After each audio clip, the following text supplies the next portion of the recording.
Hello everyone, I am Mohit Ahmed Siddiqui, and in this video I will briefly explain sales mix variance. Now this is the one area in the entire variance topic that many students find confusing. And most of the students get confused while attempting a question of mixed variances. Now, the thing that you need to understand while doing sales mixed variances is that you have to, first of all, you have to look at the actual number of units, actual number of total actual number of units. Now, what you need to do, you need to divide these units according to the standard mix, according to the standard proportion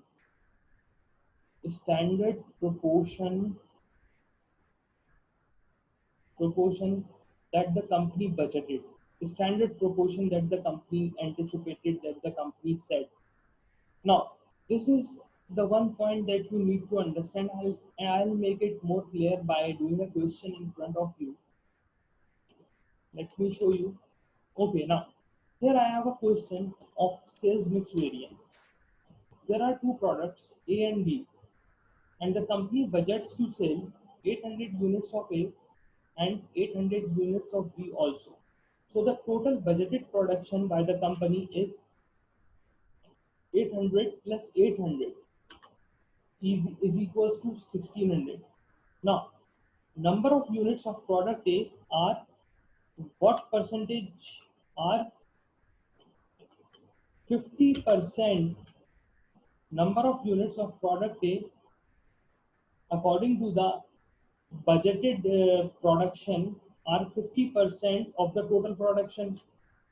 Similarly, in the same way, 50% of the budgeted production is of product B. This is 50% of the production of, this is A and this is B.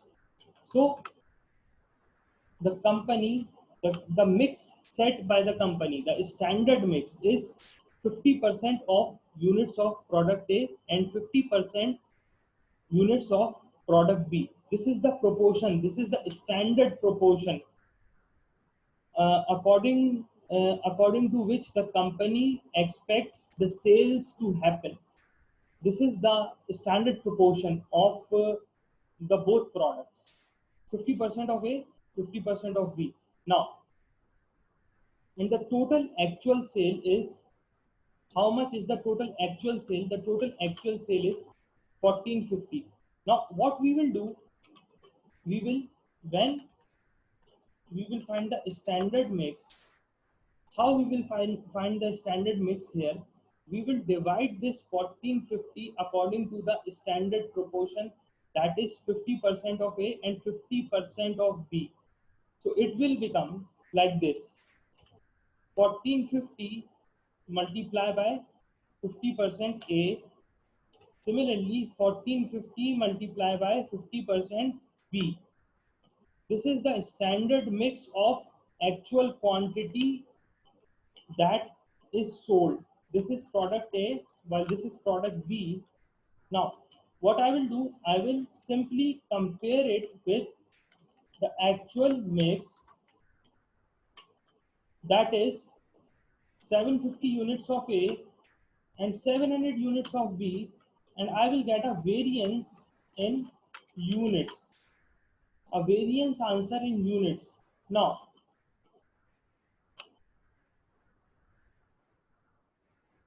the company should have expected to sell 725 units of A, but did sell 750 units of A. The actual sale is greater than the standard. This means this is a favorable variance. This is a favorable variance of 25 units.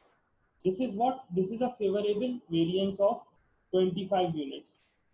Similarly, this is an adverse variance. As in fact, as opposed to the favorable variance, this is an adverse variance. Why? Because the actual number of units sold, the actual number of units sold are less than the standard. So this is an adverse variance. Now, whenever remember one thing, whenever doing a mixed variance question, the total of the variance in units will always become zero. This answer should be zero. Here, as you can see, you have 25 favorable variance in units and you have 25 adverse. And I have used the minus sign for adverse and I have kept the plus sign for favorable variance. This is favorable, this is adverse. And the answer for both is zero. The answer of a mixed variance in in the number of units is always zero. Now, simply what we will do, we will multiply it by standard profit. We will multiply it by standard profit, which is 5 for A and 3 for B, and we will get 25 multiplied by 5, $125 favorable variance, while we will get a $75 adverse variance. Why this is adverse? Because the variance in units is adverse. So when we multiply this by the standard profit, we get an answer that is also an adverse variance in dollars. An adverse variance in dollars. Now, so this is how we calculate actually the mixed variance. The only point to understand is that when you find the total actual, once you arrive at the total actual sale, you need to split this actual sale according to the standard proportion. The standard proportion of the number of units of the products according to the budgeted estimate. This is what you need to understand. That this portion, this portion, the standard mix, this is something that you need to really grasp. You need to understand. And as I have told you, always take the total actual units and divide them according to the standard proportion that the company has set. So thank you very much. Thanks for watching. It was Muid Ahmed Siddiqui, and I will keep posting videos for semi students, ACCS students in future as well. Thank you very much. Thanks for watching. And if you need any help, you can contact me. My number, in fact, is also no. My number is not mentioned in the slide. Let me give you my phone number. I am from Pakistan, and my uh, WhatsApp number is +92 343 422 8953. Muid Ahmed Siddiqui. You can call me, you can WhatsApp me, or whatsoever. In fact, you can inbox me on Facebook as well. Inbox me on Facebook as well for any kind of support that you need. Thank you very much. Thanks for watching. It was Muid Ahmed.